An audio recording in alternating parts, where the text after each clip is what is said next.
Welcome to this week's Magic Wand Moment. I'm Lindsey Wahlstrom, Chief Mamatologist at Rona's Fun Lab. Today I'm joined by Lilly Grossman, founder and CEO of Beyond the Box Advocacy, where she works with Americans with disabilities, families, organizations, and systems to strengthen policy, healthcare access, and long-term support. Notably, Lilly developed the Disability Support Service Portability Framework to address how residency-tied eligibility restricts opportunity across geography and life transitions. I learned so much reading this, so I'm really excited to talk more with you today. Thank you so much for joining me, Lilly.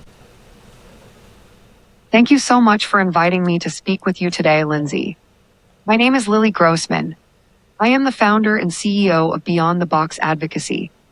My work sits at the intersection of disability policy, systems design, and inclusion infrastructure. I spend a lot of my time studying how disability support programs function across the United States, particularly how administrative rules influence people's ability to participate in education, employment, and community life. I am also currently earning my Master of Social Work degree at the University of Southern California. I've been following your work for about a year now, and one of the things that I appreciate is the level at which you're tackling problems. So to me, we really often create programs that address symptoms rather than root causes of issues. You're really focused on the systems that are driving the challenges in the first place. Can you talk to me a little bit about how you arrived at that focus? I arrived at my focus through lived experience and patterns I kept noticing. Growing up and navigating disability-related systems, I often saw challenges framed as individual problems that needed individual solutions. Over time, I began noticing that many people were encountering the same barriers, even though their situations were completely different. That pattern suggested that the issue was not the individual. The issue was how systems were structured. When I later began studying social work and policy, that observation became clearer. Eligibility rules, administrative structures, and funding frameworks shape how people move through healthcare and public benefit systems. Once you start looking at those structural layers, you realize that many daily hardships people experience are actually downstream effects of design decisions that were made far away from the people living inside those systems. Yeah, absolutely. I think there's a lot that resonates there, even in healthcare more broadly, around the systems and the people who are players in there, and really needing to think more broadly about issues. In a recent article that you published, you wrote, "Dignity should be built into the process because it will not be achieved through words alone.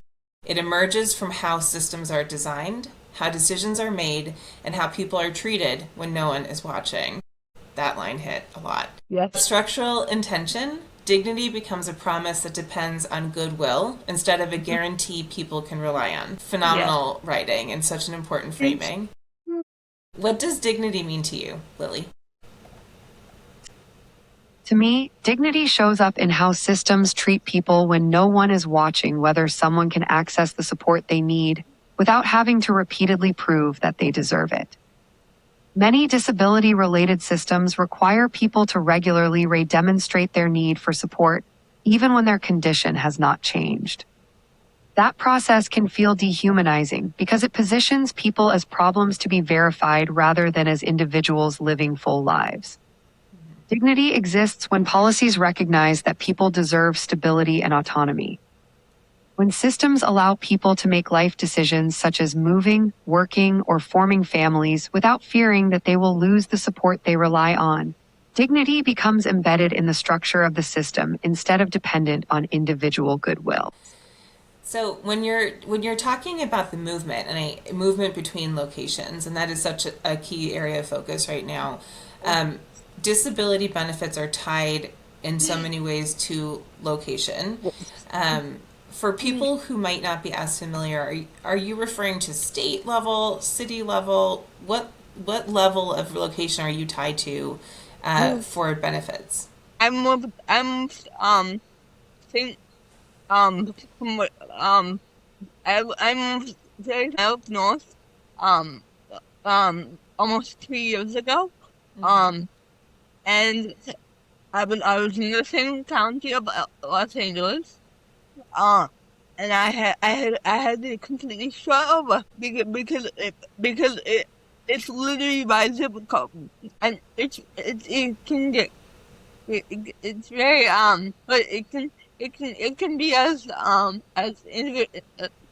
individual as zip code, but like it can be county, it can be state. Yeah. I mean, I think most people would assume if they move 33 miles, But so, 35. yeah, 35 miles, that you might change school, but you No, wouldn't expect everything to start over, especially if you're moving within the same state. But you're really dealing with having to start over on so many levels yes, from a small move, which really then tethers and limits where you're able to go geographically. yeah, and um, Cal, California has they have more support infrastructure. Hmm. Um, but like, but say you want to go out of state for school, like and these services can take months to transfer. Like, it's not it's not just like, oh, like, let me transfer my services to a new state, like, or like a new area. It can literally take months to set up services, and the way the systems act is like they don't like they don't understand. They don't see. They can't even imagine someone living in the state. So the Um, systems are like inherently assuming a certain level of immobility, or they're limiting people in their ability to move. And when you think about yeah, tech, you think about technology, you think about healthcare innovation, you think about all of those things that would really allow people to live independently. The policy hasn't caught up. no, No, that's why people like you are in this world fighting really hard to make that a reality. and like I'm in a very unique position because I'm like my experience is not the average people with disabilities, because like like like non-disabled people don't have limits on their income, or like things like that. So why are we limited? Yeah, absolutely, absolutely. You have really been focused on this area, and your organization's name, Beyond the Box, really gets to the heart of that. It gets to the heart of creating opportunities for more dignity, for more independence, for removing the ceiling, as you just so eloquently said. I've heard a lot of times that a goal of an advocacy organization is to be so successful that you go out of business. So, what would success look like to you, and how would it feel to achieve that? Success would mean that people with disabilities could live ordinary lives without constantly calculating the risk of losing support. Right now, many policies unintentionally tie stability to remaining in very specific circumstances. People often have to consider how decisions about employment, relocation, or family life might affect their eligibility for services. A successful system would allow people to pursue education, careers, relationships, and geographic mobility without placing their support systems at risk. If policies were designed with that kind of stability and continuity in mind, advocacy would shift away from crisis response towards long-term improvement. Absolutely. I mean, it struck me listening to that and listening to the conversation so far today that the UN, I think it's the UN Declaration of Human Rights, right, includes the ability to move and Yeah. to have Uh, mobility. yes, and the UN actually just um um published a report in December that that that that really says like continuity of support is necessary for life. And I'm like, yes. I'm like I'm like the fact that the UN said that, I'm like, that is like it's the UN, like the fact that they like put that out, I was like it helped me to like, okay, like this is actually needed. Yeah, yeah. I think it must feel a little validating to have to have that. Yeah, Yeah. Yes. absolutely. Well, we talked a lot about independence, and I think a lot of times we think about independence with adult populations, but Yes. so you've had some ongoing experience with the healthcare system, including from the time when you were younger. The name of this show is The Magic Wand Moments because I'm going to hand you a magic wand right now. And I'm going to ask you the question, if you could have whatever wish you want, wave the wand, make whatever wish you want that would improve pediatric care, either for patients or for caregivers, what would your wish be and why? If I could change one thing about pediatric care, I would focus on reducing the administrative burden placed on families. Parents of children with complex medical needs often become full-time coordinators of fragmented systems.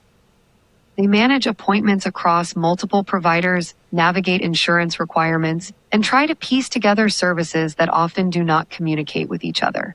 That administrative responsibility can be overwhelming at a time when families are already navigating uncertainty and emotional stress. My wish would be for pediatric systems to function in a coordinated way where information flows across providers and care follows the child across institutions and stages of life.